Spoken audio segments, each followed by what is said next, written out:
Yeah. Thank you, everybody. Executive session, the Wayne Board of Education Public Workshop Session Meeting of January 12th, 2023 is convened in the conference room of the Wayne Board of Education, 50 Nellis Drive, Wayne, New Jersey. Statement of compliance setting forth date, time, location was read in accordance with the requirements of the Open Public Meeting Act, and the roll call was taken. The meeting was recessed and is now reconvened. Would everyone please stand for the flag salute? I pledge Allegiance to the flag of the United States of America and to the republic for which it stands, one nation, under God, indivisible, with liberty and justice for all.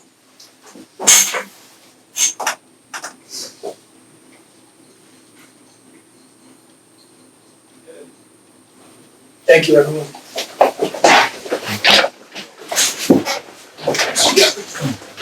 Roll call.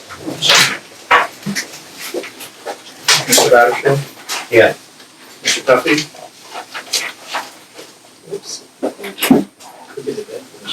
He might be. Mr. Fatal? Here. Mr. Giordano? Here. Mrs. Kazan? Here. Mr. Pavlak? Here. Mr. Rosakos? Present. Mr. Gaglioso? Present. Mrs. Winter? Here. Mr. Gephardt. Okay, I'll read a resolution invoking the doctrine of necessity. Whereas the School Ethics Act was enacted by the New Jersey State Legislature to ensure and preserve public confidence in school board members and school administrators, and to provide specific ethical standards to guide their conduct. And whereas questions arose regarding how a board should invoke the doctrine of necessity when a quorum of the Board of Education has conflicts of interest on a matter required to be voted upon. Whereas the School Ethics Commission provided guidance in Public Advisory Opinion 0398. Whereas the opinion set forth that when it is necessary for a board to invoke the doctrine of necessity, the board should state publicly that it is doing so, the reason that such action is necessary, and the specific nature of the conflicts of interest. Whereas the School Ethics Commission by resolution dated February 25, 2003, clarified and required a Board of Education invoking the doctrine of necessity to adopt a resolution setting forth that they are invoking the doctrine, the reason for doing so, and the specific nature of the conflicts of interest. Whereas the School Ethics Commission further directed boards of education to invoke the doctrine to read the resolution in a regularly scheduled public meeting, post it where it posts public notices for 30 days, and provide the Commission with a copy.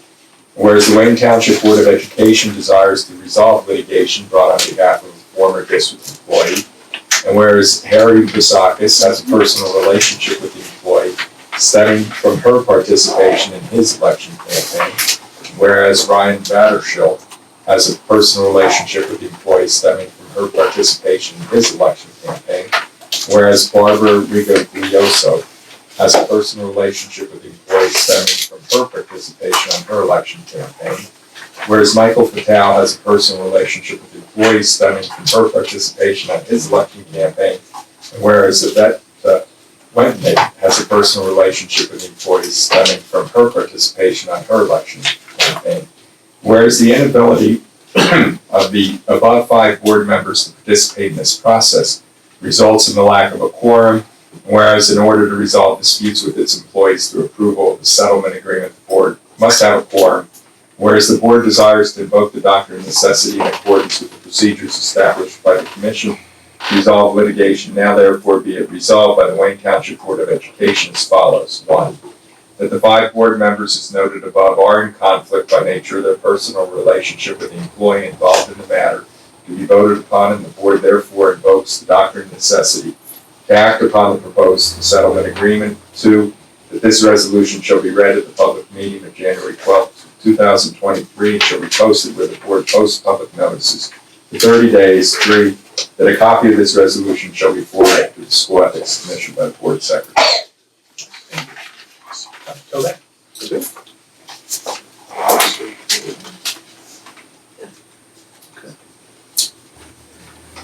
So for my report this evening, I'm going to keep my report minimal because we do have 3 presentations.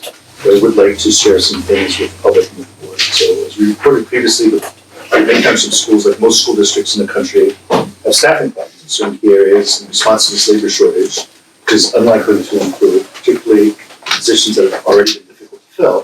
The Wayne Township Public Schools held a job fair on Wednesday this week at the Creekman School.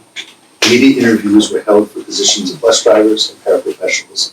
In addition to the 20 paraprofessionals that were scheduled for interviews, there were approximately 20 walk-ins. So the recruiting for paras was very successful. Unfortunately, the interviews for bus drivers were not as successful, and only one person was interviewed, and that person could not be hired because the candidate does not hold a school bus driving license.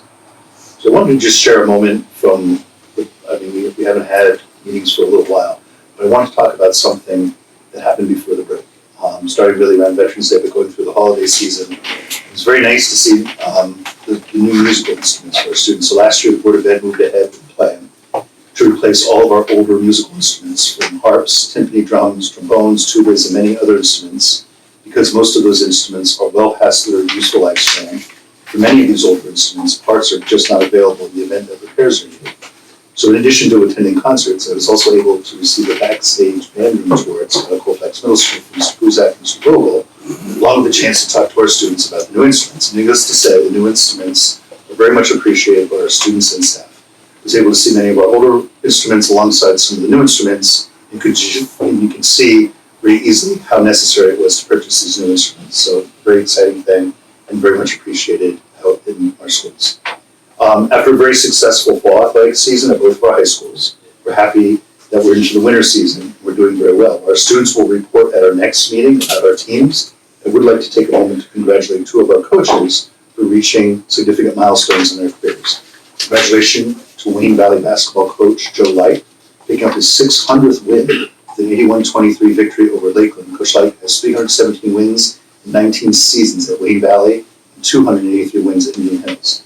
Also, congratulations to Wayne Valley's girls basketball coach, Kathy Sinron, picking up her 300th win with a 48-22 victory over Kennedy. Coach Sinron also has her 100th win with girls soccer this year as well. So congratulations to Wayne Hills Winter Sports. At this point, they have 3 undefeated teams. Girls basketball is 8-0, girls swimming is 6-0, and boys fencing is 5-0.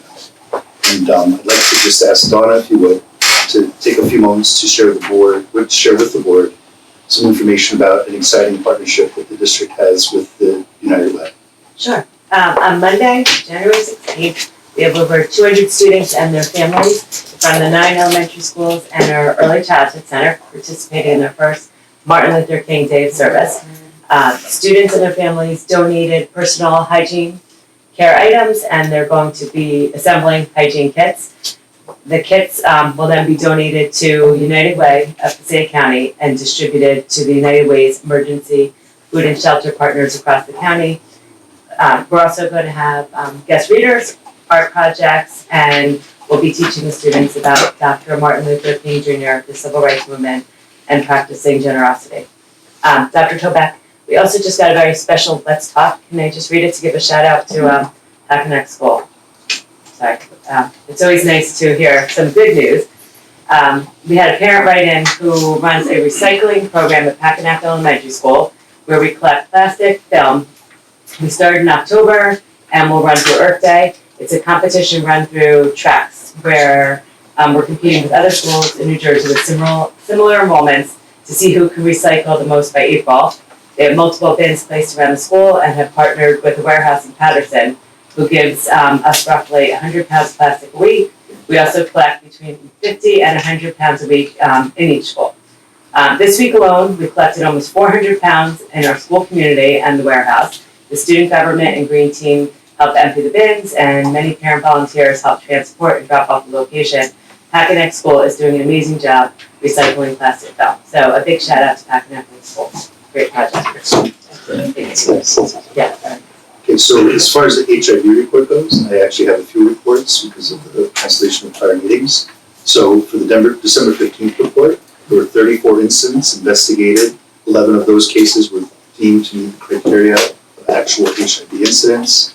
And for January 12th, there were 18 incidents investigated, and 6 of those cases were deemed to meet the criteria of founded HIV incidents during that reporting period. So now, we go to our presentations. So,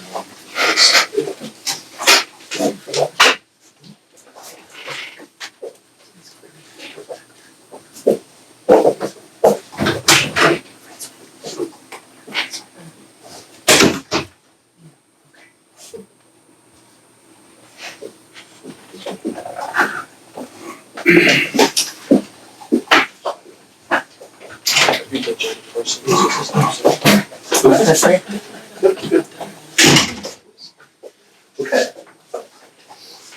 So the purpose of this presentation is to share more information with the board and with the public about our enrollment trends.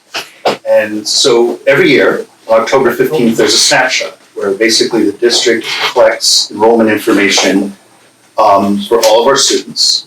And that is the foundation for the ASSA, which is our application for state school aid. So in other words, our school aid funding formula is based on the number of students we have and the needs of those students. So this is a very important report. It translates into a significant amount of funding for the district. The presentation is important for board members and the community, especially at a time when we're looking to talk a little bit more about a referendum. Because in the end, planning for a referendum is driven by needs that we have in the schools, and one of the primary drivers of facility needs is enrollment. So for our new board members, we originally had a demographic study which showed a steady decline in enrollment over the next few years. But I think the one thing you can see already is that the enrollment breaks that trend. In other words, it does not represent a steady decline in enrollment. In fact, we have an increase in enrollment from last year of about 124 students. That number may or may not be significant. It may represent the start of a trend. And the demographer who's working on this will weigh in a little bit further about what that means in terms of the world of demographics and projections for enrollment. But right now, that definitely turns things around in terms of a steady decline. So if that were an increase that carried out over the next few years, obviously our numbers would continue to increase and we'd have a much larger enrollment. So some of the reasons behind that, I mean, some of it could be the result of the pandemic, all of it can be because of the pandemic. Some of it could be because of full-day kindergarten. Some of it could be the boom in the real estate market.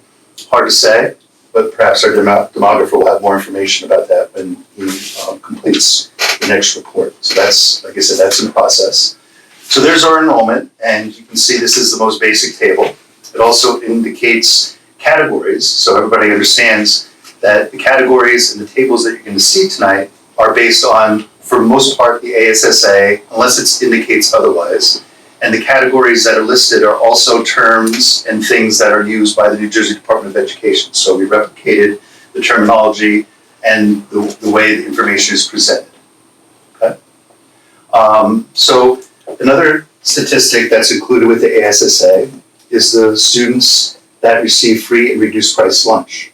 And so you can see those numbers, and you can see how the state breaks it down between English language learners and also for regular education and special education.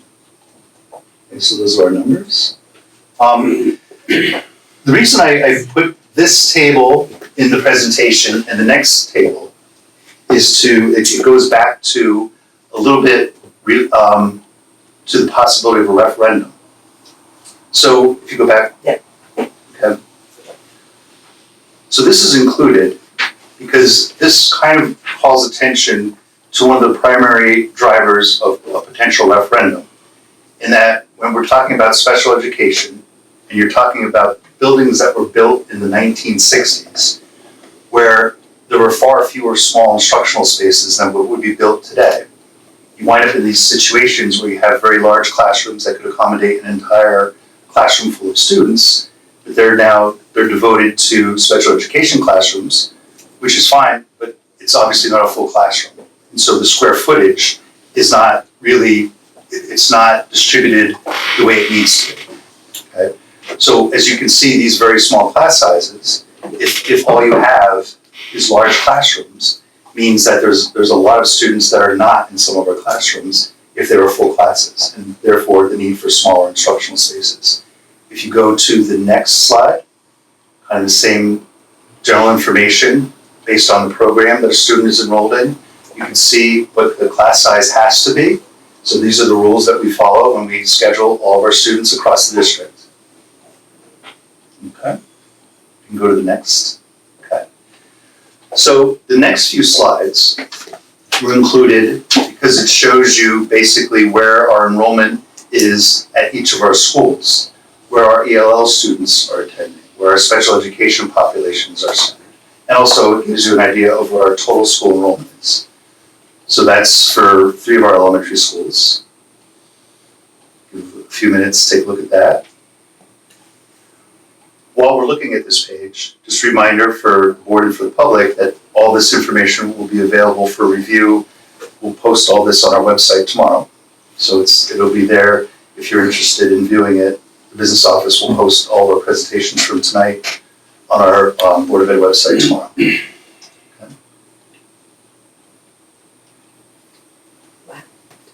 Right, you wanna go back? Yep. Yep. Give me a few minutes. You can also see the enrollment of some of our schools. There's some big schools at Tunis. Tunis is a big elementary school. Okay.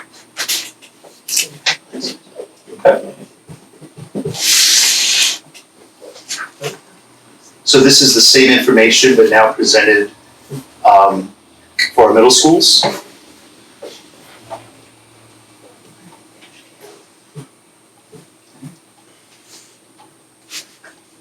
So you can see the enrollment at all of our middle schools is decreased, not by much.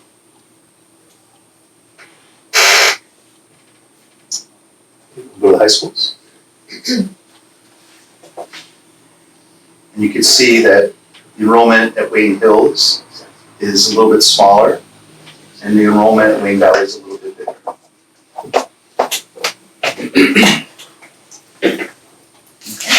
Next page. So these are our enrollment trends by demographic group. Again, these are all categories and terminology that was used by the New Jersey Department of Education. This is how information is reported statewide. Military connected students are basically students who have parents who are active in the military. So they live in the community, but they, for different reasons, their parents are working at a base or they commute to a base for different reasons. But we have a very small percentage of students that are military. Go to the next page. So now you can see our enrollment trends by racial and ethnic groups. Okay.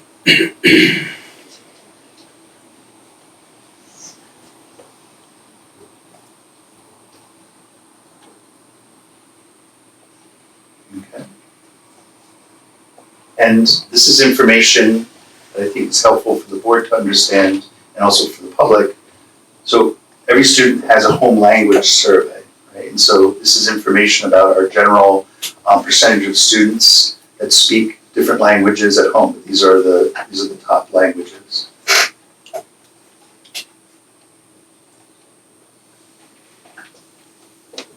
Okay. So this is one of the final slides, if it's not the final slide, which is just more information about our ESL population. So one of the important takeaways is obviously you can see our numbers in the ESL program continue to grow. This is going to have budgetary implications. Because we do need some additional staffing. Okay.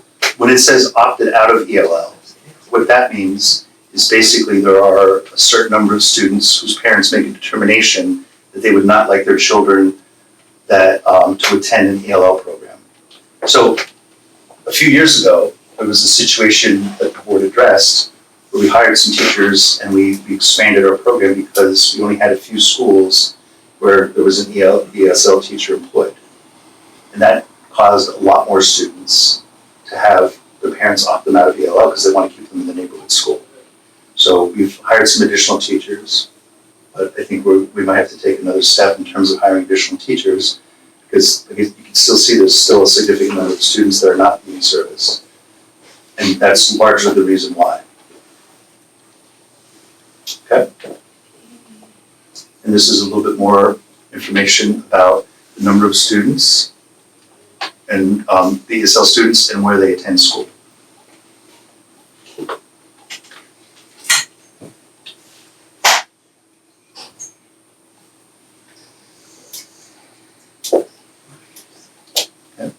And you can also see there's a significant number of languages, right? Like we gave you some general information before, but you can see there's quite a few languages that are spoken by our ELL students, so it's not just one or two different groups.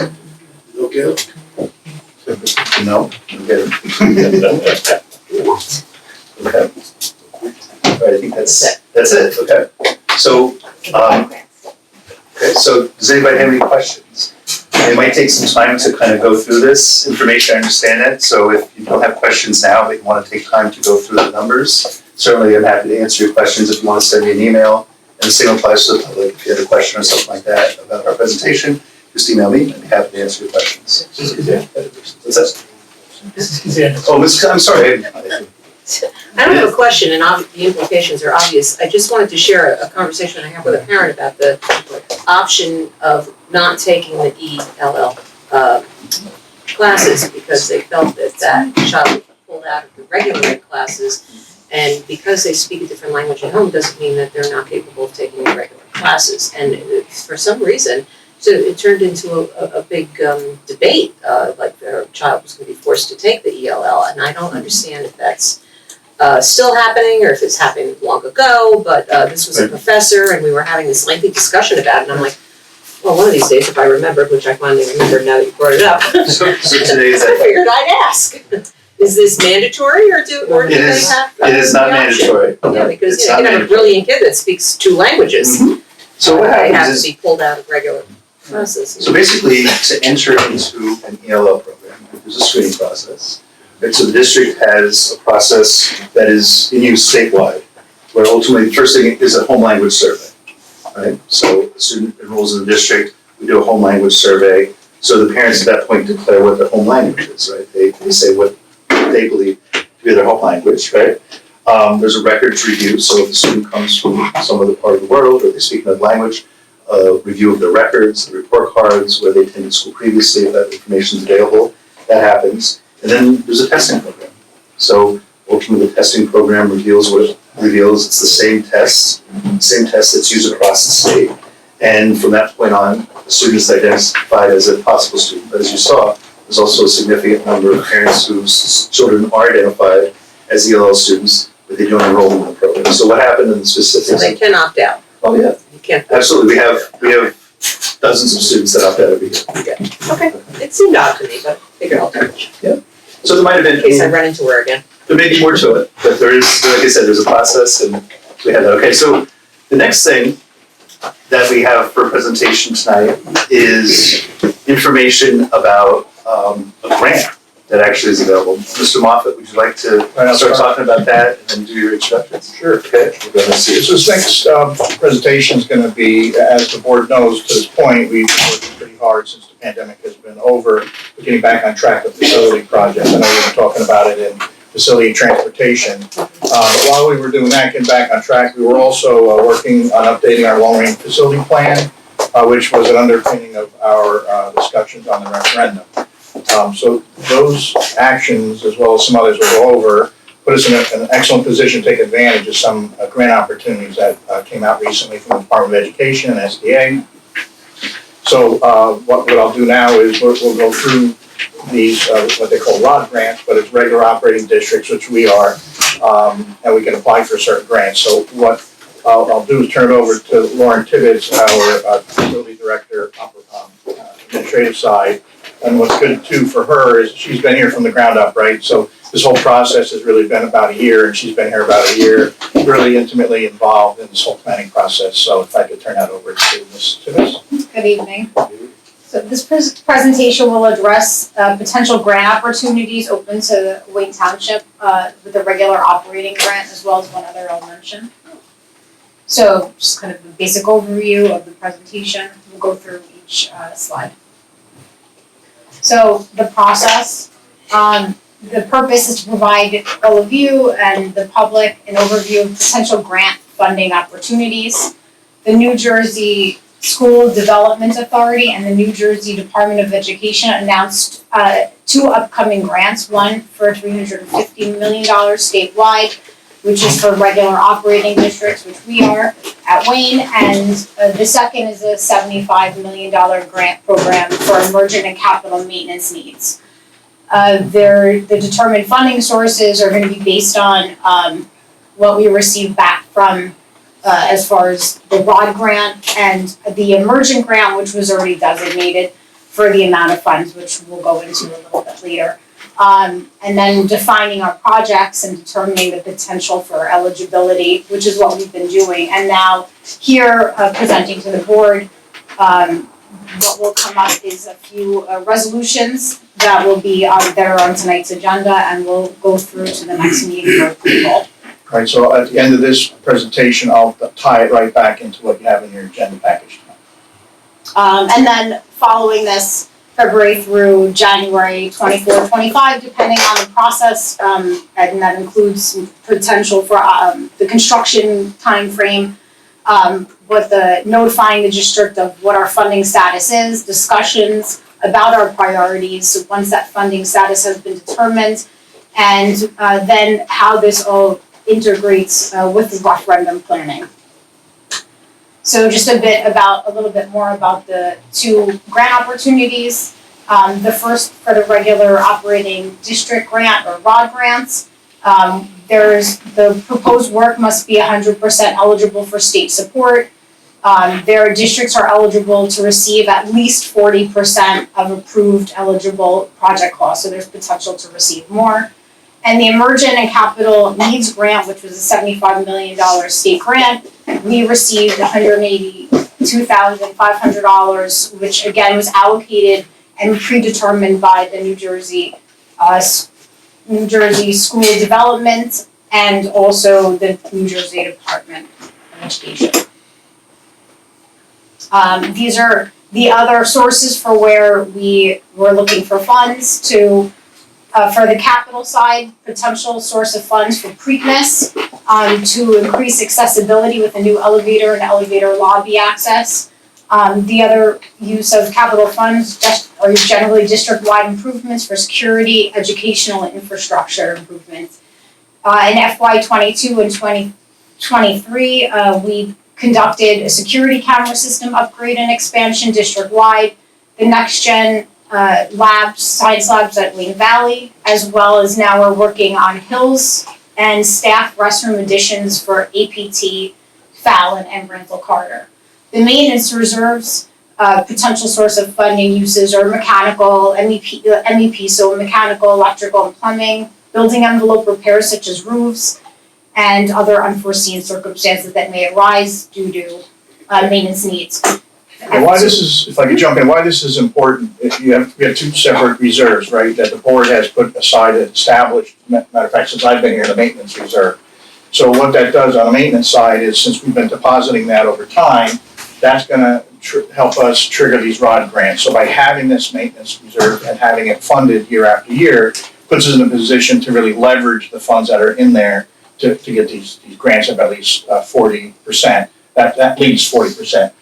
Cap reserves we've been using, we continue to expand that. We continue to make deposits every year. And like Lauren had pointed out, it has been part of that backbone for the next generation science lab upgrades. What was a huge project recent was the security cameras too. So these are just things that, again, position us to take advantage of things, and they're prudent fiscal behavior really to exhibit so that you can move forward and tackle some of the things you need. So the following two slides are we're gonna look at the proposed projects for the ROD grant and the emergent grant, and combining with resources from the maintenance or capital reserves. So the first three, 1 through 3, are partial roof replacements, one at TD, APT, and remaining roof replacement at Ryerson. The number 4, which is a chimney flue replacement, we have new boilers, and one of the things is replacing the breaching. And then there's also, for our Hills, repair and replace an existing failed air handler unit and condensing unit. With that, we would apply the Emergent Capital Needs grant of $182,500 to that estimated cost. So that was already allocated, those funds.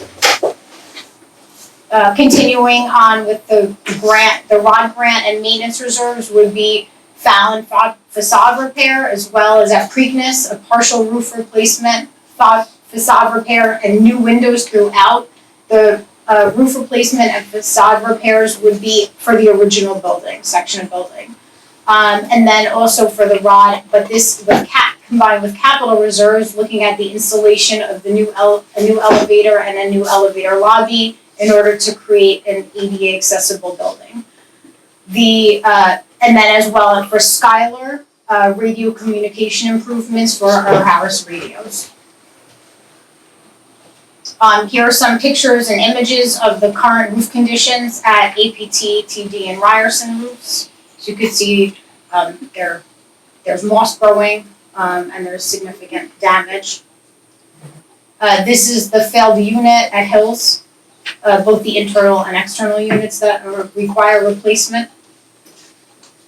And this is the images of facade for Fallon. Right now, the portion that was removing or falling or separating, I should say, we removed prior to anything coming down. So this is what's left, and then we sealed that up and protected it so that until we can finish the work. And at this point, this is where we're looking to apply some of those grant funds as well as the maintenance reserves.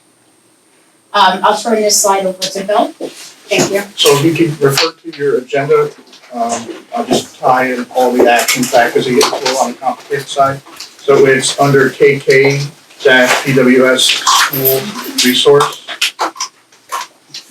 And the first one will be number 5, which is approval of withdrawal from maintenance reserves.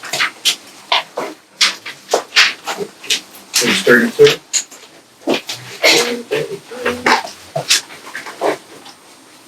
Now again, these are PWS items, so they roll over to the 19th meeting, so you have some time to think about and ask questions if you don't have them tonight. So number 5, which is the approval of withdrawal from maintenance reserves. So I'll read it out real quick. It just the Board of Education, upon the recommendation of the superintendent, approves maintenance reserve withdrawal in the amount of $3.2 million. That'll cover partial roof at Tunis Day, APT, as well as Ryerson Elementary partial roof, the high school, Hills High School chimney, James Fallon Elementary facade repair, and Skylar Colfax Middle School communication upgrade. So for all those projects, this action will allow me to withdraw funds to then complete the ROD grants. Now, what does that do? By having the money in the reserve, the Department of Ed requires that we have to come up with our local share to be eligible to get money back. So if we did not have that money, we would not be eligible for the at least 40% on these projects. So that's the first one, that's number 5. Number 6 is approval of funds reallocation. And this is what Lauren was talking about as residual funds. So we've had these projects already approved as withdrawal, so we've come in under budget on all these projects, so we were able to then reallocate those funds to help claim, I should say that combine both the residual funds plus the $75 million grant, which is more of an allocation. It has about 182. You add those together, that's that $429,000 project. So that's what we're going to do. So that'll allow me to make that adjustment and move those funds over to support that project. That doesn't really go into a big application process. It's simply a couple forms. It's a second wave of COVID-related emergent type funding. So this is the second round that we were eligible. The first round we had 187. This round we had 182. So that'll help with that project. Number 7, if we can move on, that's the authorization to submit project applications. What this does is allow Lauren and myself to complete the paperwork with our architect to be submitted to the Department of Education for review and obviously put in line for the $350,000 plus the other projects to move forward. So you need to do this for ROD grants, and even if it's not eligible for ROD grants, you would need to get it approved. Your project, since it's a capital maintenance project, you need to be approved. So you have 9 items there. They're all the projects we spoke about it in the presentation. And then if you move to page 36, which is kind of like the last piece of the puzzle, it starts on 35 and kind of carries back. I think it's called approval of project funds. Again, another PWS item. And this just allows me to complete paperwork for the $182,000, $175 million allocation I would have to the Department of Education and SDA. So that's all related, and that's supported by the presentation. If you have any questions for us, glad to share. Is the ROD grant on a first come, first served basis? And is there a deadline to submit the application? Yes, we were told this is gonna be a short timeline. Again, what that means for SDA and Department of Ed, who knows? But it will go in line against $350 million. They do expect something like that, from what I've been told. Again, don't hold me to it, about 3 months review time and get this out. I know the 75 million, since it's an allocation, it's less so, but to get the ROD grant, I would hope they get to it in 3 months. And we should at least have an idea of where we'll be. That continues to change every time I talk to my architect, because they're down from 30 individuals that work for the Department of Education and the SDA type area. It's more Department of Facilities. They're down to 4 people, right? So what does that mean? They're in a little bit of a bind. So what they've done in the past is they'll give some of the review of those projects over to the county offices. The executive county school business administrator will review them to kind of open that load up. But then again, they're having some issues because that's right during budget review time. So that was a roundabout way of saying possibly 3 months or maybe never. I don't know. But so that's where we are now. 75 would be quick. But the other ones, there will be ones that we will have to move forward. Yeah. So so we talked about that. Do you have any other questions? Just to give you an idea, so just on the $3.2 million, the 40% of that is 1.2 million, 1.3 million. Just the 40, it could be more. So it is leveraging dollars that we have.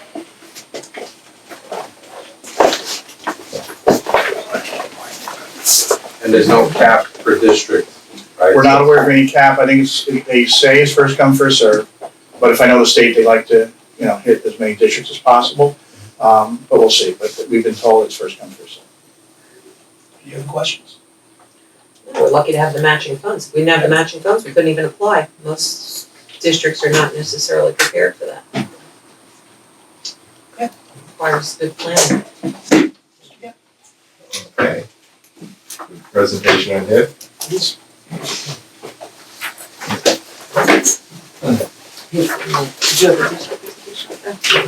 I think we do, but either way, I have a handout, so you can read that at your leisure to go over. I'll be available later if you have any specific questions. And this is pretty long, so what I'm going to do is kind of summarize and move through it on this. If that's good for people.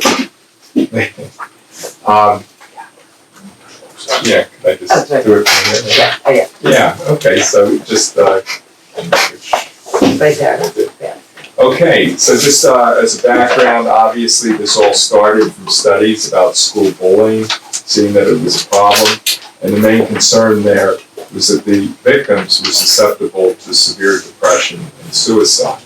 So what that did is in 2011, the legislature enacted the Anti-Bullying Bill Rights Act that came forward, and the intent here was to strengthen procedures and standards for preventing, reporting, investigating, responding to HIB incidents, both in school and out of school.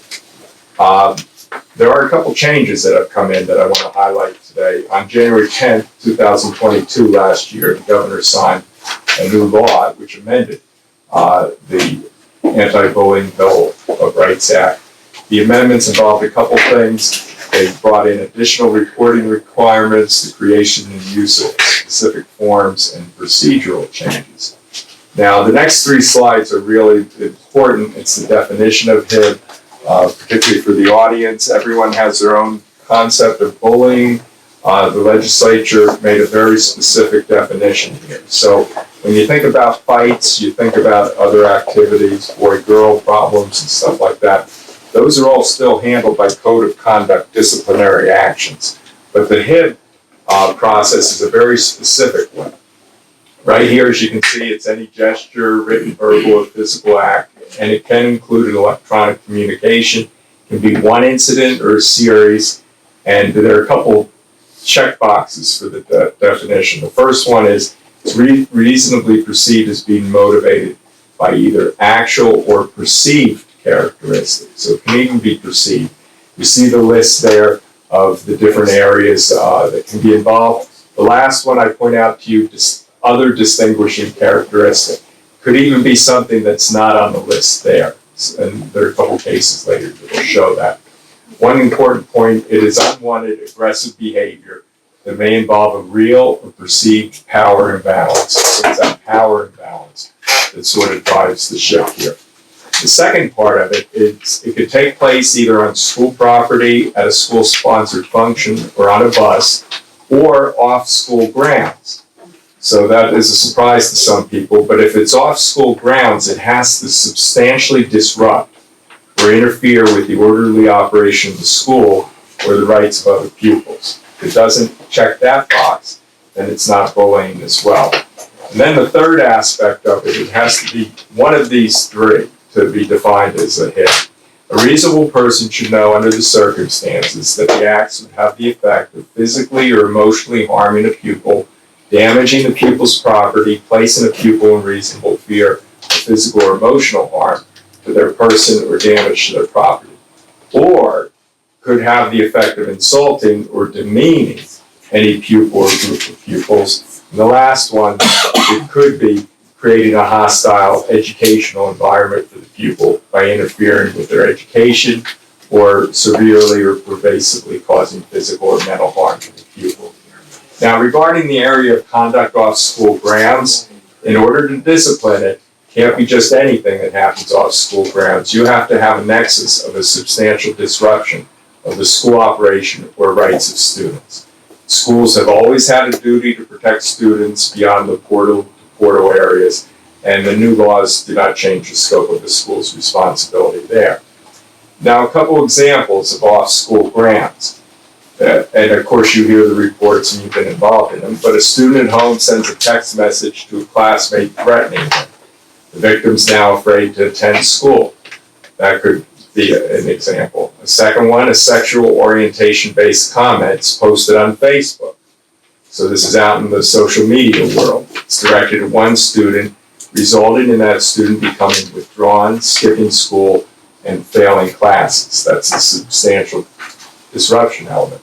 Just a couple other examples here, some of the direct things, hitting, name calling, texting, online abuse. And indirect can be social exclusion, spreading rumors, texting others, posting on websites. We've all had experience in schools with the children. It's a tough world out there in many respects. Just a couple technical things. There's an anti-bullying specialist. Every school has that. They're responsible for the investigations, and they're chair of the school safety team. Now, one of the recent revisions that came in last year's law is the districts now are required to post the current version of the document Guidance for Parents on the Anti-Bullying Bill of Rights Act on their website. That wasn't required before. Now, with the anti-bullying specialists, they are involved in the investigation. They have an obligation to interview separately the victim, any witnesses, other involved persons, the alleged bully. They explain the process to all those who are involved and stress confidentiality. They have the witnesses prepare a written statement when it's appropriate, and they document all the important information there. And then they would implement a safety plan if that's appropriate. Now, there's also a school safety climate team. This is chaired by the anti-bullying specialist, has to include the school principal or designee, has to meet at least twice a year. They receive complaints, they are given to the principal, they get copies of the investigations, they review the policies, and they participate in the training programs. We have another person, an anti-bullying coordinator. The superintendent appoints this person. They work with the team and anti-bullying specialists. They provide data to the New Jersey Department of Education. We have to report to the state so that they can say how things are going. They have to meet at least twice a year with the school anti-bullying person.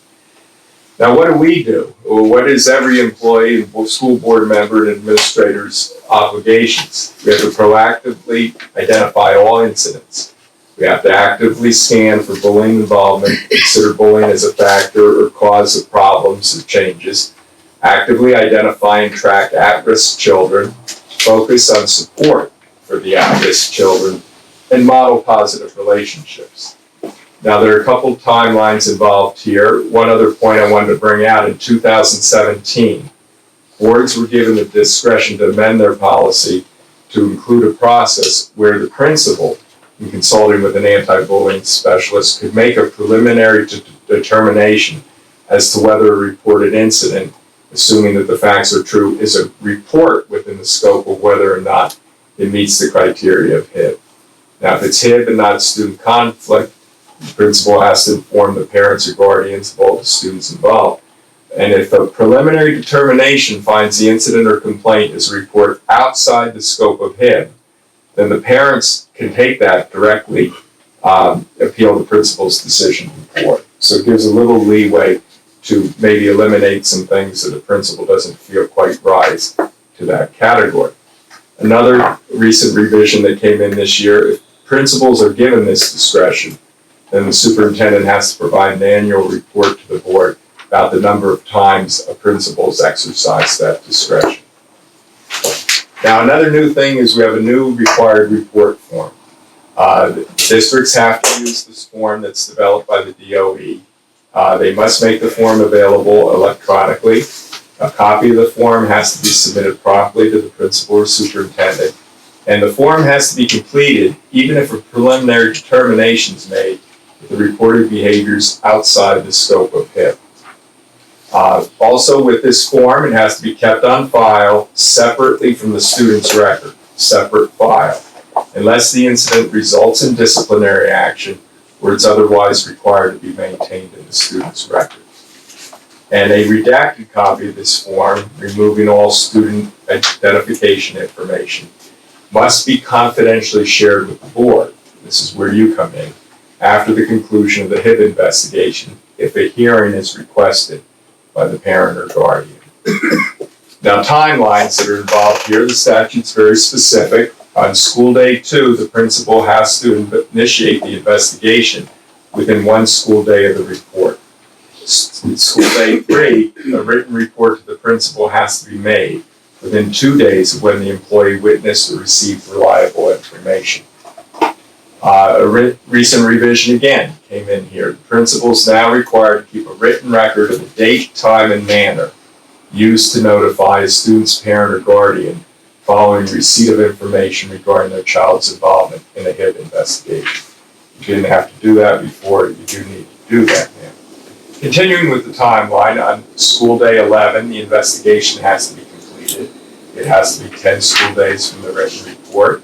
And on school day 13, the results of that investigation have to be given to the superintendent within 2 days of completing the investigation. And then the superintendent can decide to take action. Another recent revisions, previously the investigation report had to be completed within 10 days after receipt of the written report. That requirement's been amended to include that, or from the date of the written notification from the superintendent to the principal. So there's a little more flexibility here. Continue with the timelines. At the next board meeting, the superintendent's to report to the board the HIB incidents and outcomes. That's part of what happened tonight from the superintendent to you. And then within 5 school days of this board meeting, the district has to provide the information about the investigation to the parents, to the students who are parties to the investigation. And that has to talk about the nature of the investigation, whether they found HIB, whether discipline was imposed, and any services that are provided. Now, some of the other timelines here, the parents have to request a board hearing within 60 days. The first couple years when the statute was in place, that wasn't in there. And there was all sorts of confusion about how long parents could wait, and boards would get impatient and saying this has been forever. That was addressed, the feedback, they came up with a 60-day period that the parents have to request a board hearing. That has to be held, the hearing has to be held within 10 calendar days of the request, and that occurs in executive session. Now then a board makes a decision after this hearing and after this appeal. Many of you have been through that.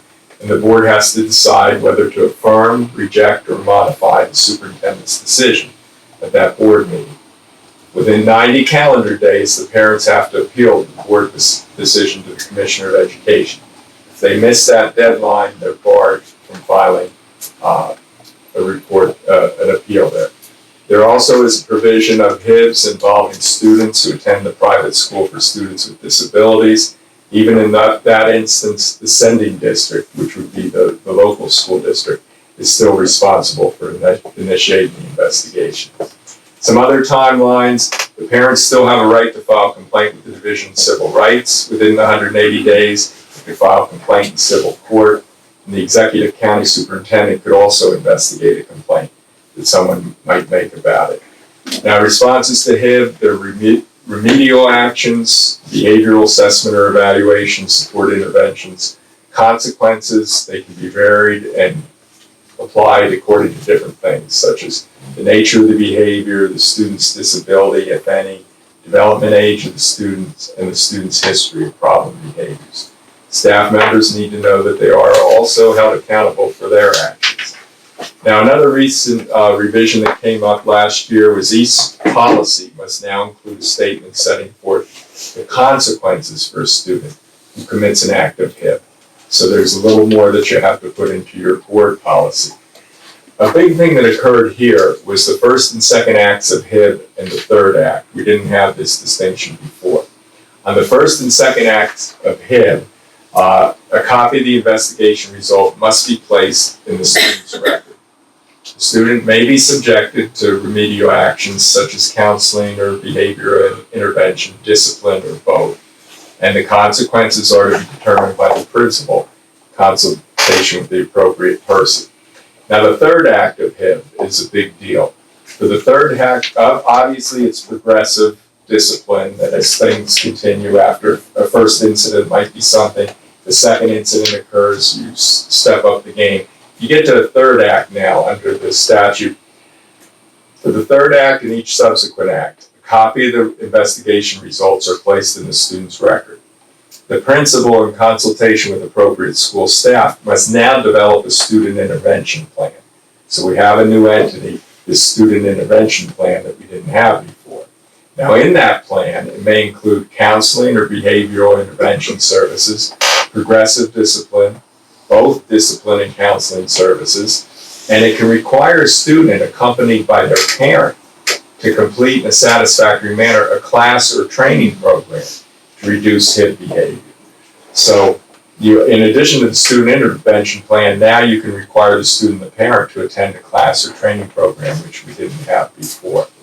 There also is consultation with the law enforcement if appropriate, if there's a criminal code violation. Staff member investigations could also be included concerning adult conduct. Some of the provisions here, you can't have them investigated by a person in the same bargaining unit, and the district has to have a plan and training for others outside to be trained to conduct these. Now, reporting, a school employee who properly reports an incident as designated by the school's policy and makes it in compliance with the policy is immune. So this is important for our employees and administrators and people to know. If you follow the policies and you do what you're supposed to do, you'll be immune or protected from a cause of action for damages, a lawsuit arising from a failure to remedy. So the legislature protected the employees in doing that. Administrators, a school administrator who receives a report of HIB or determines an incident is HIB and fails to initiate or conduct an investigation. This is the other side of the coin. Who should have known of an incident and fails to take sufficient action to minimize or eliminate the HIB may be subjected to disciplinary action. So there's a possibility if someone doesn't follow what they're supposed to do under the code, there could be discipline. Now, there are guidelines for special ed students. Just briefly, unique rules and procedures apply to them, and we should immediately contact the special education department to classify the students involved. They have other things they have to do. And just getting to the end here, I gave you 3 or 4 examples out of hundreds that are out there. This Mansfield case, the commissioner found that the board found HIB and that was not arbitrary, capricious, or unreasonable, which is a legal standard. Here, a student repeatedly questioned a 7-year-old student regarding their name, their hair, the clothing the student wore. The victim identified as a male in the previous year and was now identified as a female. The student was repeatedly counseled that the behavior was not appropriate, was not acceptable, but continued behavior. The student received counseling and 1 recess detention. They note here the conduct was motivated by the victim's gender identity and expression. It took place on school bus and school grounds. It interfered with the victim's rights and the rights of the other students. The victim didn't want to ride the bus with the student, and the behavior was demeaning, causing emotional harm. So HIV was found in that case. In this case in Jefferson, went to the appellate division, and it was found that the commissioner, they argued that the commissioner erred in concluding that the student's single use of the N-word during a group chat was not HIV per se. They argued that the student's use of the N-word should be viewed separately from the conflict between the students. Now, the appellate division upheld the commissioner's conclusion that the incident was a conflict among students using vulgar language, pretending to fight between themselves rather than an act of HIV. And the court further noted that the incident did not substantially disrupt or interfere with the orderly operation of the school or the rights of the GD student. Now, this is a little different. Typically, in these kind of instances, HIV is found, but if you have a situation where everybody is going at each other and doing things and frequently joking around, then that can reduce it from a HIV to a code of conduct. There can still be discipline for the students for doing that. In this Hamilton case, the board determined a teacher committed an act of HIV when she, in the presence of other students, directed a classified student to visit the child study team, caseworker, guidance officer, or alternative program if the student was unable or unwilling to work in class. The statements here pointed out the classified student's mental or sensory disability, placed the student in reasonable fear of emotional harm, insulted and demeaned him, created a hostile educational environment. Now, the discipline was a letter in the teacher's file, remedial training on HIV, and building positive relationships in the classroom. And the last case I have here is the Booten case. This is a procedural one that the petitioner here sought to overturn a finding of HIV based upon an alleged denial of due process rights due to the procedural mandates in the Act. The commissioner determined the petitioner was not entitled to a trial-type adversarial hearing. And you've seen from our situations with our appeals of HIV here. It's not a trial-type adversarial hearing. There's not an opportunity to cross-examine witnesses. The Act requires the hearing be conducted in an executive session. The board may hear from the school anti-bullying specialist, which we do. The commissioner further determined that the accused does not need to be provided with a detailed summary of the basis for the board's decision, but under the statute, simple notification as to whether the superintendent's decision was affirmed, rejected, or modified. So I'm sorry I rushed through it a little bit, but it was a little lengthy, and you have it to read at your pleasure. And I'll be around tonight. I'll be around at other meetings if you have a question and want to discuss it in more detail. The only thing I didn't see in your presentation, Mr. Gabbard, was what are the parents' rights in these situations with reporting an HIV? Everything was school-related. Yeah.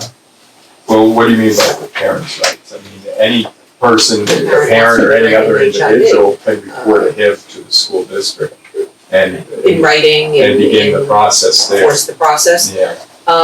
Is Yeah, actually, this anyone going to be on doesn't our have to be website? there. For everyone, hopefully, thank you. Yeah, I think a lot of parents are confused as to what they can and can't do. Sure. And, I'd asked in the past, if Understand. maybe we could do like a little rolling show up at PTO meetings or something, and educate our parents, especially at the elementary level. Even the middle school, where a lot of it seems to transpire, would be helpful. Yeah, Thank the you. idea is to be helpful. We want to Well, deal yeah, with we the need to issues that are out there. Give out as much information on this topic as possible. Okay. It's confusing to me. Anyone else? Thank you, Mr. Gabbard. Right. Revisions to the agenda, please. We have two tonight, under December 1, marked items under X, emergent school resource. We'll be pulling X.1, which is approval of settlement agreement and unconditional release. And the second change is under PP, emergent human resources. That would be in the January 12th items. Again, this is emergent, so this will be voted on tonight. And we're adding number 14, which is approval of increase in assignment. I'll read that. Number 1 is my Kagi, FTE .5 at Lafayette, part-time paraprofessional. Position control number 14-05-12/EMW, account number 11-000-217-100-17-008. And that's from and is going to a full-time equivalent FTE 1 of Lafayette for an amount of $24,472. That's step 6 of the para-elementary salary guide with benefits. And that new position control number will be 11-05-12/DWJ from account line 11-000-217-100-17-008. And the effective date is January 13th, 2023. That concludes the changes to tonight's agenda. Thank you. We will open to the public on agenda items only. This portion of the meeting is open to citizens for comment on agenda items only. Residents are asked to state their name, address, and subject matter. Comments may be limited to 3 minutes per person. Members of the public are discouraged from speaking negatively about an employee or a student. The board bears no responsibility for comments made by the public. Comments regarding employees or students cannot be legally responded to by the board. Other comments may be responded to tonight or at a subsequent meeting under old business. Do I have a mover? Mr. Giordano? Second. Mrs. Gazette? Anyone from the public wishing to speak on an agenda item? Second. Mr. Rebecca, Mr. Let's move to action items. First, we have committee minutes. Any committee minutes from last year? Mrs. Gazette? Guess I'm first. Yeah. Well, bear with me, it's been a while. The Finance Committee met last on December 8th via Zoom with myself, Mr. Pavlak, Mr. Fatal, administrators, Mr. Moffett, and Ms. Leidick. We went over the agenda items, financial reports, transportation contracts, mostly perfunctory, and contract extending the accounts payable part-timer until we can fill that position as someone that we're using on a contract basis to help us in the meantime. We awarded a contract to the current landscaper. There were 2 bids, and the second bid was way higher than the current landscaper, who's doing a good job. The Special Olympics Unified Sports Program is going to be taking a hit. We originally received a grant for $120,000 plus $50,000 for equipment. The $50,000 is going away. Obviously, we purchased equipment, and the $120,000 is going down to $41,500. Now, that'll hopefully cover the stipends going forward. And again, with grants, it's tricky. They're not guaranteed every year. Every year you apply, maybe you'll get it, maybe you won't. So this year, thankfully, we at least get the $41,500 and can continue the program unless something else pops up. We discussed the checks that hadn't been cashed, and we went on to food service, which is having a bit of an issue, which I'm assuming will come up in our next Finance Committee meeting. We asked for that to be explored and brought back to the committee ongoing. The annual audit is completed, but there were some issues with the state not providing the information that was required for them to wrap it up. Normally, we address that at our December meeting, but that wasn't gonna happen whether we met or not. So we're waiting, and I'm assuming at our next Finance Committee meeting, we'll discuss that as well. Let's see, pending business, waiting for the state info, maybe not until February. The other item, which is alarming, is the increase in costs coming up in our next budget process for salaries and health benefits. It's a big number, but we'll discuss that during the budget process. the unemployment situation. During the pandemic, we were hit with a slew of fraudulent claims. I mean, we're talking like close to $1 million. It was ridiculous, but fortunately, we didn't have to make the payments until it was all settled and disputed, and then we were given money through the American Rescue to pay some of the bill, and it went from that enormous number down to possibly $240,000, and it's still not finalized, so that number may even go lower. So that's a good thing, because initially it was pretty shocking and alarming how many people were filing for unemployment when we never laid anyone off. So anyway, that's the report. Thank you. Anyone else? A personnel committee met on December 22nd. It was Paula Clark, the director of HR, Mrs. Putup, and myself via Zoom. We reviewed the November 17 minutes. We reviewed the Booster Club coordinator job description, elementary school building coverage, a new paraprofessional position job description for lead program paraprofessional, and Title I coordinator job description.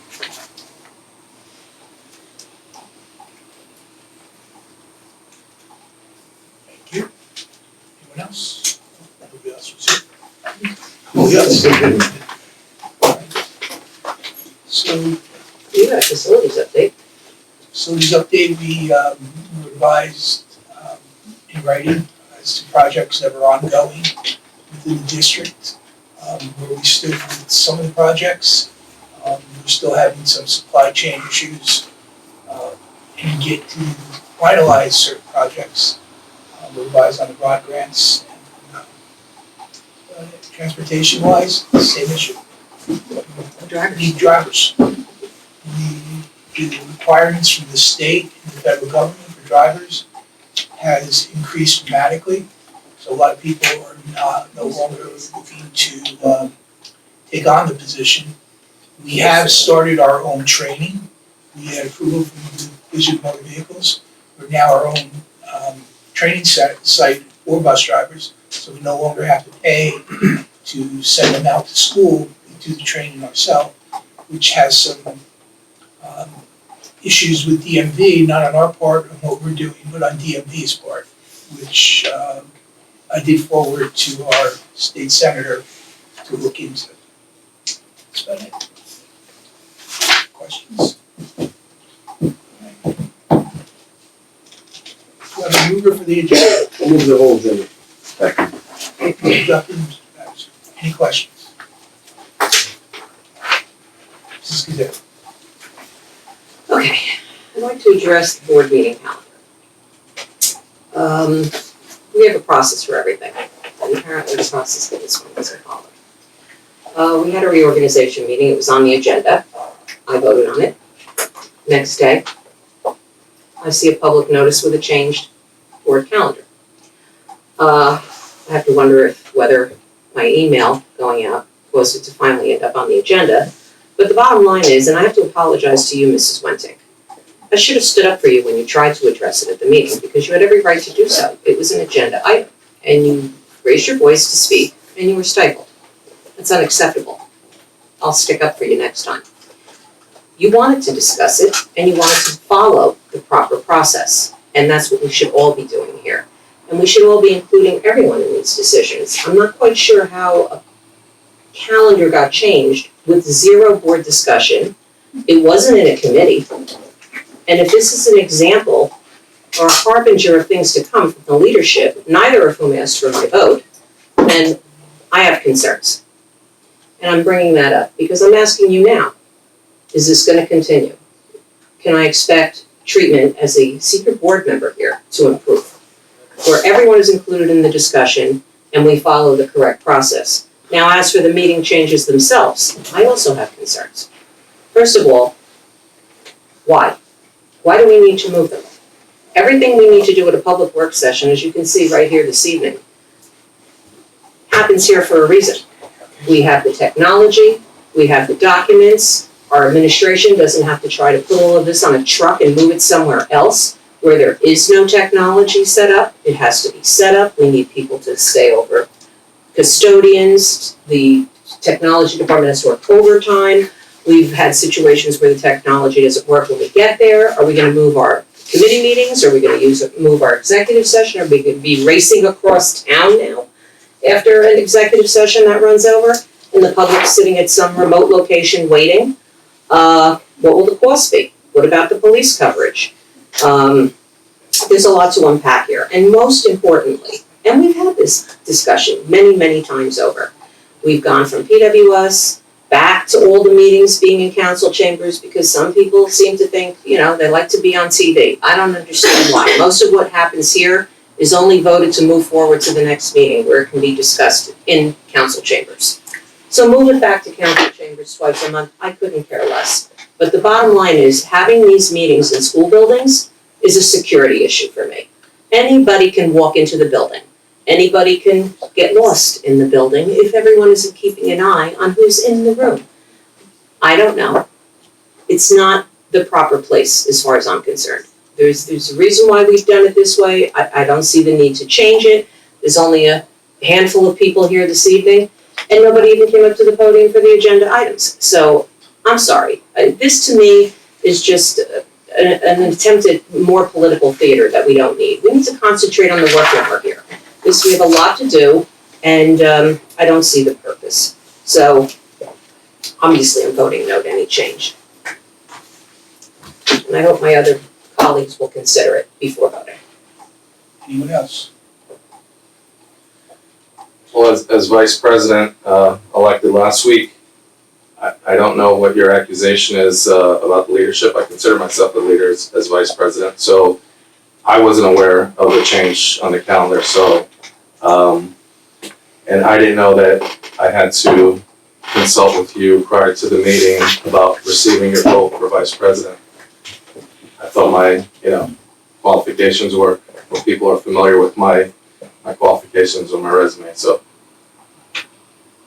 apologies if I had to consult with you It's just a respect. or get your vote.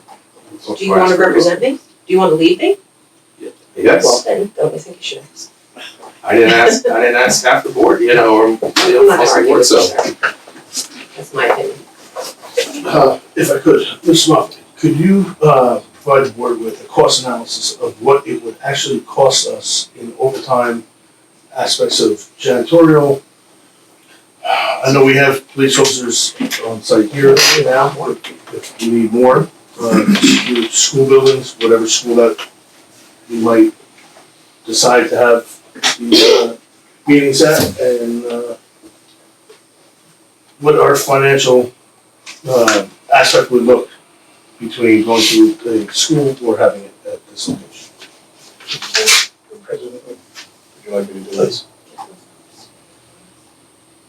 What else? So are we voting on this prior to having that financial analysis then, or? No. We're gonna, at this point, we'll pull it. Understood. One, no one was stifled. The thought was it would be better to have it here and discuss it. Unfortunately, things happened too quick. And I'll take full blame for that, as I should. The problem I have is, last year when meetings were moved, and most board members found out about them when they got the agenda. There was never any discussion, there was never an issue then. With all the meetings that got moved, canceled, and everything else. Where was the board involvement then? The thought behind this was to bring our meetings out to the public. And to reach out the best we could. Meetings were moved in years going back without the whole board sitting down. So no one was stifled. The point was to come here tonight and have a discussion about it. Not fire bullets across the table and start blaming people. That's what got us into problems these last few years. There's too much finger pointing going on, not enough working together. It's time to work together and not be fighting with each other. Next, one other thing that's on here tonight is the school calendar. We're 23-24. Any discussion on the school calendar? As proposed. Voting yes to the school calendar, and I've only received one complaint. I don't see a need to discuss it any further. It's fully vetted. I received the same one, and I think the points are very valid, that we have to go back and take a look at it, whether it's one person or 150 saying here, the truth is the truth, and nobody says it. It's so true.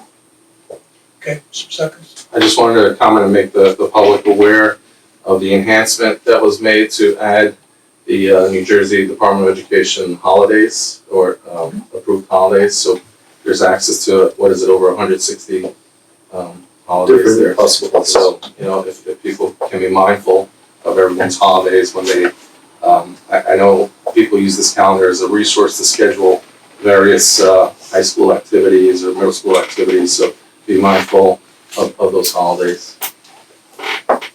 I think to remember the school calendar. And in the past, we've had committees where we sat down around this table of board members, of parents, the unions, everything else. You have to fit 180 days in between September 1st and June 30th. No matter how you slice that pie, you need to come up with 180 days.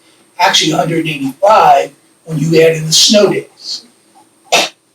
So you can't take every holiday off. I think certain holidays, and correct me if I'm wrong, Dr. Toback, Mr. Gepler, we have to give by state statute. If somebody brought up about teachers' convention, we have no choice.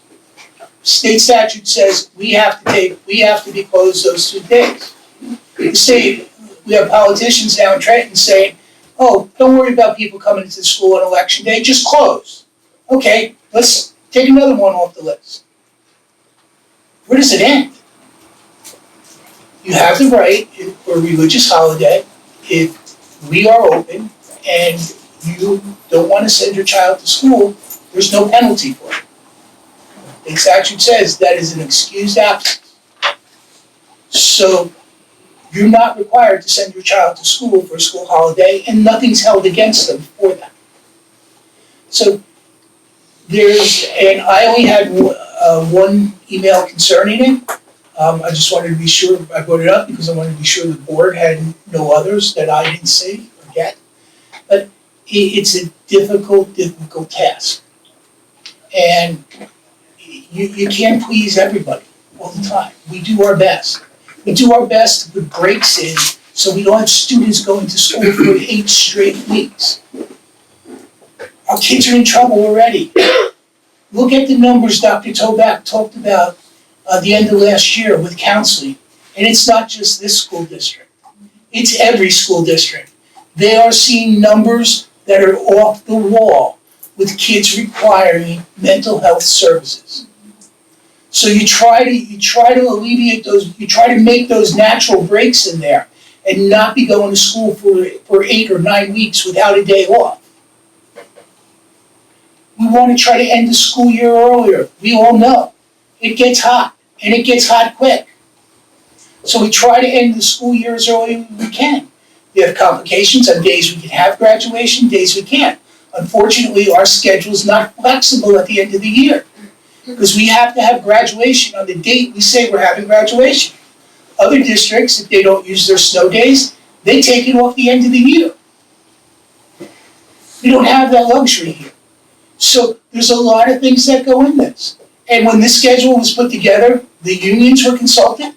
They all agreed, correct? So, I'm getting, it was a consensus of people that were got together. Nobody sat down and, the administrators didn't sit down and say, here you go. They talked to everybody. They got input from everybody. Is there a perfect schedule? No, and there never will be, because everyone always has an issue. And rightfully so. But I want to hear their issues, because some have validity to them. And we've changed the schedule before due to validity that we found, with where we overlook something or somebody came up with a better idea. Any other discussion? Roll call.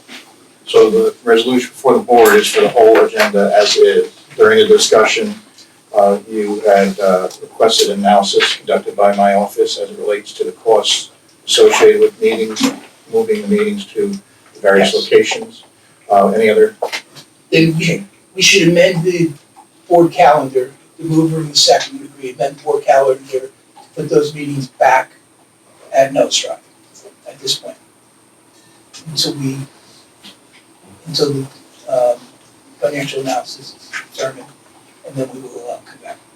You agree? Move that? Mr. Duffy, motion, second was Mr. Badisha. Okay, call roll.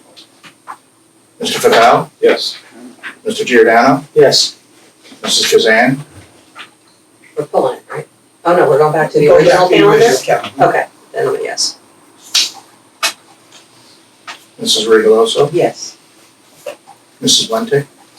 Yes, except I abstain on CC one where my name is mentioned. CC one, I think.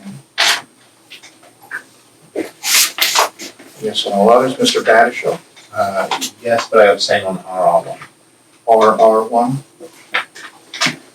Yes, and all others, Mr. Duffy? Yes. Mr. Prasakis? Yes, but I abstain on my name on CC1. Mr. Pavlik? Yes. Motion carries.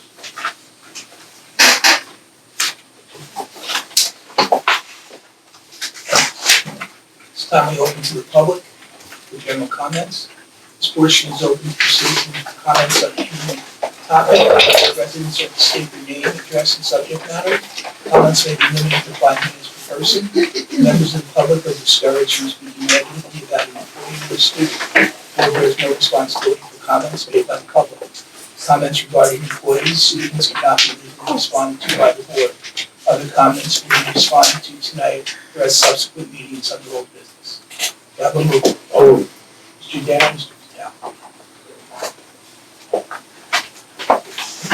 And Mason.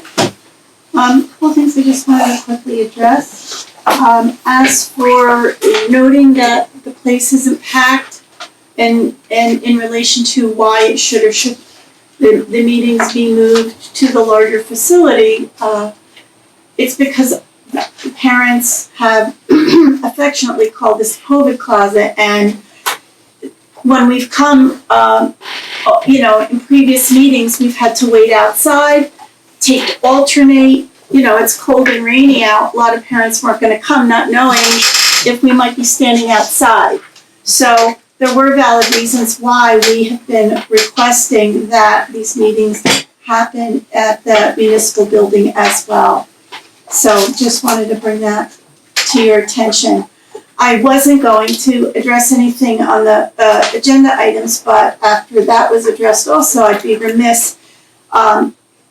The HIB reports, many of you know that last year we filed one for my son and we followed the process, but when I listened to how the requirements, what happened, it could be one incident when we filed it and it was denied, and he even came and spoke calmly and addressed it. He was he left very disillusioned at the system because it was denied again. He was pushed into chairs, punched in the head, called a Jew boy, and that wasn't considered a HIB. And he very calmly addressed discrepancies in the report. For example, it stated that both parties were defending themselves. How could two people defend themselves? One's the perpetrator, one's the victim, if you will.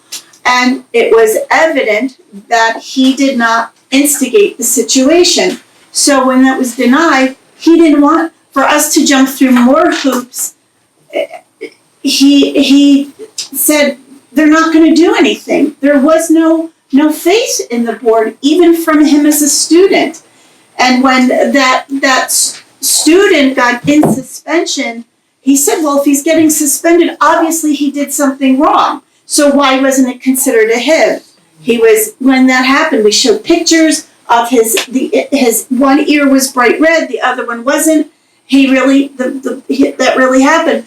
So it's not just my situation. I talked to a number of parents they haven't felt heard either. So that all looks good there. I'm just hoping with this new board and with people working together that maybe there'll be a little more consideration given. I don't think, there's one thing in there that I'd like you to consider. It said a student has to be extremely distressed. Well, my son is quite well grounded, in spite of what some might think of his upbringing, his mother. He's quite well grounded, and he's very forgiving and very amiable. He didn't want to press assault charges, and he didn't go crying every day in school. Now, in middle school, when he was bullied 3 days in a row, pushed over, water poured on him, pants pulled down, when we went, we were told it didn't happen on school grounds because he was walking home from school, and those boys all got away with it. But this says that it doesn't have to be on school grounds. So, parents get very disillusioned. We're not just irate and just trying to stir the waters. Things happen. So, that all sounded good, but there's another side to it. And lastly, something for your consideration is yesterday, January 11th, was Human Trafficking Awareness Day. I don't think anything like that is addressed in our school. And we talk about slavery quite a bit, right? And we have a month, okay? Something to consider for the future, please, is that my timer? Human Trafficking Awareness Day. Thank you. Thank you. Thank you. Anyone else from the public wishing to speak? See nobody else, move close. Second.